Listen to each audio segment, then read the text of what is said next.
جربت اخطر تجربة علمية في البيت وشوفوا اللي حصل قدام عينيا. عارفين لما حد يقولك اوعى تعمل كده في البيت، دي خطيرة جدا.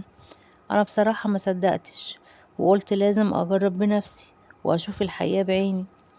من زمان وانا بسمع ان لو حطيت كولا على بركان صودا الخبز او حبات المنتوس هينفجر بشكل مرعب. قلت خلاص نجرب ونشوف. جبت ازازة كولا كبيرة ووقفت في البلكونة علشان لو حصل الانفجار ما كسرش الدنيا. ومجرد ما رميت فيها حبات المنتوس لقيت يا جماعة الكولا بقت عاملة زي النافورة، بجد طلعت لفوق زي الصاروخ.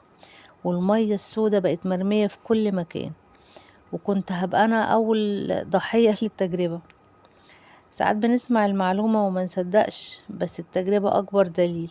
والأخطر من كده إن في حاجات بسيطة جدا في البيت ممكن تعمل كوارث لو ما خدناش بالنا.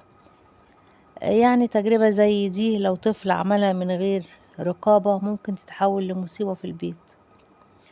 وفي النهاية فكر قبل ما تجرب، مش كل حاجة نشوفها على النت ينفع تتعمل في البيت. ولو عايزين تجربة تانية أخطر من دي قولولي وأنا جاهزة أعرض نفسي للخطر تاني علشانكم.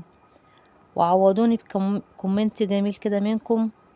في صلاة على الحبيب. كانت معاكم جدة ملك، وسلام يا حبايبي.